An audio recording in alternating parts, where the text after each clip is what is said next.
কবরে গেলে 3 নাম্বার প্রশ্নটা করবে, ওয়ামান নাবিয়ুকা, তোমার কথা কন না, তোমার। আমি জানতে চাই মুসলমান, আমাদের নবীর নাম কি? নাম কি? সবাই বলেন না, একবার বললে তো কমপক্ষে 10টা নাকি হবে। মুহাম্মাদুর রাসূলুল্লাহ সাল্লাল্লাহু আলাইহি ওয়াসাল্লাম।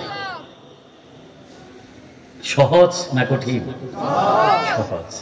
কবরে গেলে প্রশ্ন করলেই তো বলে ফেলবেন আমাদের নবীর নাম মুহাম্মদ, অথচ দুনিয়ায় থাকতে নবীর কোনো আদর্শ মানেন নাই, নবীর সুন্নত মানেন নাই, নবীর রেখে যাওয়া বিধান মানেন নাই, নবী কোন সুন্নতে আপনার জীবনে বাস্তবায়ন করেন নাই। কবরে গিয়া বলবেন আমার নবীর নাম মুহাম্মদ, আমার নবীর ঠেকা লাগতে আপনার উম্মত বলে স্বীকার করে নেওয়া। বাপ ডাকবেন আরেকজনকে, বাপ ডাকবেন আরেকজনকে, নিজের আব্বা সহ্য করবে? এটা কথা কয় না, সহ্য করবো? থাপড়ায় থাপড়ায় গালগুল ফাড়াইয়া বড়াই না শিকল দিয়া বাইন দ্বারা করতে তা পাগল হয়ে গেছে, তারে পাবনা নিয়ে ভর্তি করানো দরকার, ঠিক না বেঠিক?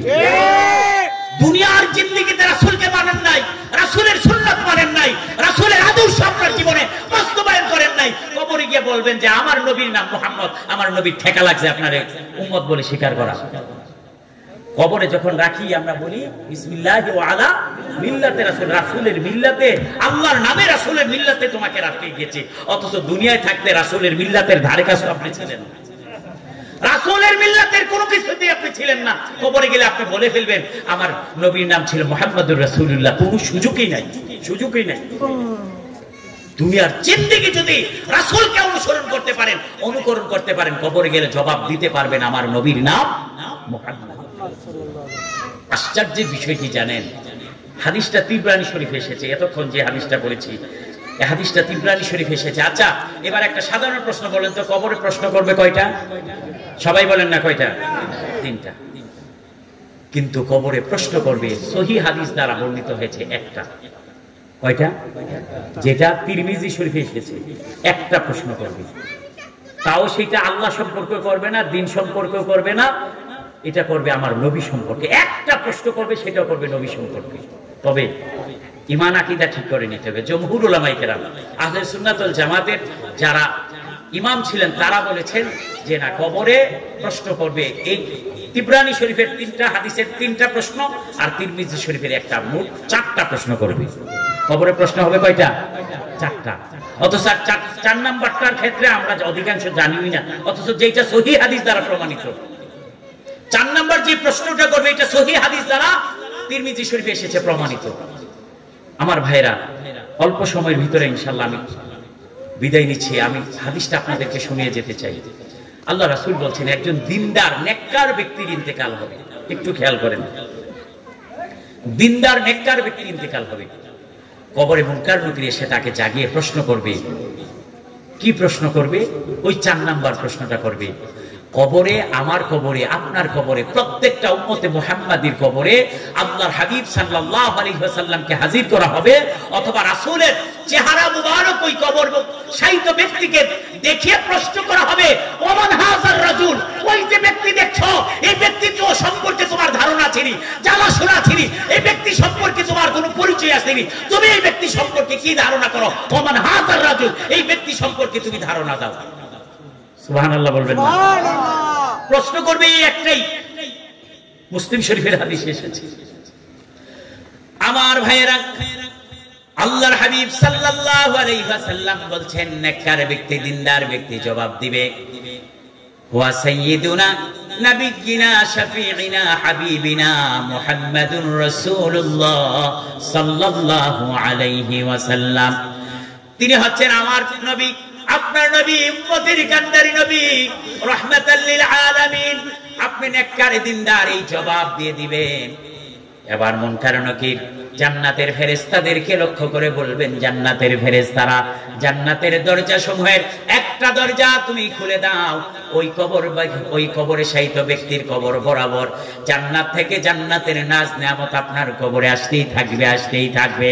এবার আপনি কবর থেকে মুনকার নকিরকে আপনি জানাবেন, ভাই আমাকে কিছু সময়ের জন্য একটু সময় দাও, আমাকে যে কবরে এত শান্তিতে রেখেছো আর আরামে রেখেছো, আমি এই খবরটা আমার পরিবারের মানুষগুলাকে আমি জানিয়ে আসতে চাই, একটু সময় আমাকে দাও।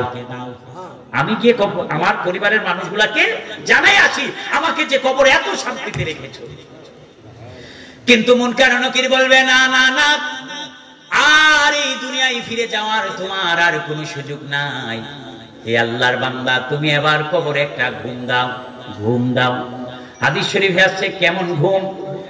আল্লাহ রাসূল বলছেন একটা নতুন দুলহা, একটা নতুন দামান যখন ঘুমায় তার শ্বশুর বাড়িতে বা নিজের বাড়িতে কেউ তাকে জাগায় না, তার ঘুমের ডিস্টার্ব করে না, শ্বশুর জাগায় না, শাশুড়ি জাগায় না, তার শ্যালক শালিকা কেউ তাকে জাগায় না। একটা নতুন দুলহা, নতুন জামাই, একটা নতুন দামান যখন ঘুমায় কেউ তাকে ঘুম থেকে জাগায় না। আল্লাহ রাসূল বলছেন মুনকার নাকির সেই দিন আমাকে আপনাকে বলবেন, হে আল্লাহর বান্দা, তুমিও ঠিক সেমনি ভাবে ঘুমাও। ইসরাফিল সিংহায় ফুৎকার দেওয়ার আগ পর্যন্ত এই কবরে থেকে তোমাকে আর কেউ জাগাবে না। সুবহানাল্লাহ। আমি আপনি শান্তিতে ঘুমাবো কবরে, কেউ আবার আপনার ঘুমকে কেউ ডিস্টার্ব করবে। আল্লাহ রাসূল বলছেন এবার একটা বদকার ব্যক্তির ইন্তেকাল হবে,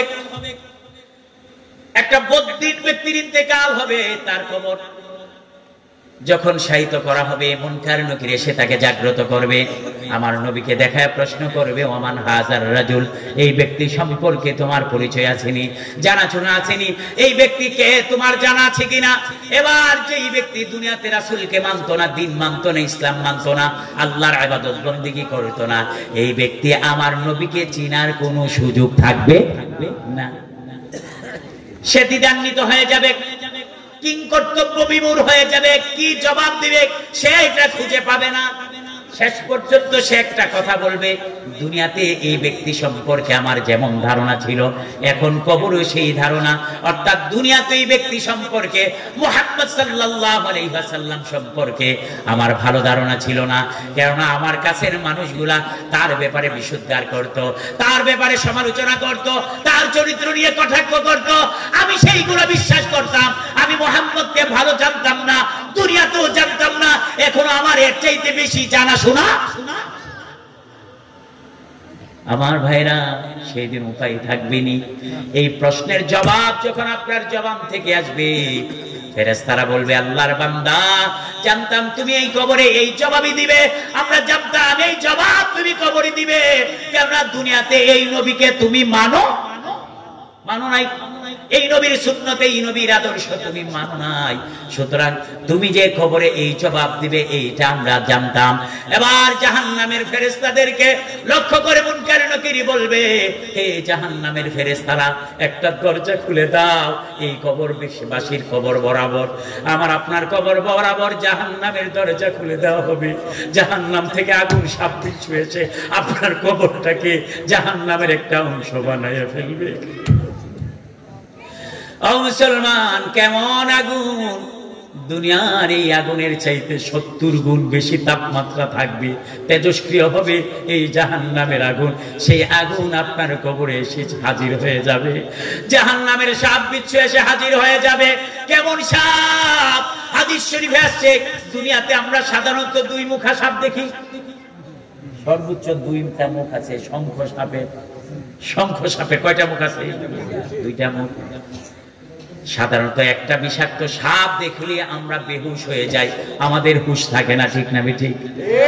অথচ জাহান্নামের যে সাপ আপনার আমার কবরে আসবে, আল্লাহ রাসূল বলেছেন একটা 2টা 10টা মুখ না, এক একটা সাপের 70টা মুখ থাকবে। আল্লাহু আকবার। 70টা মুখ থাকবে এক একটা সাপের।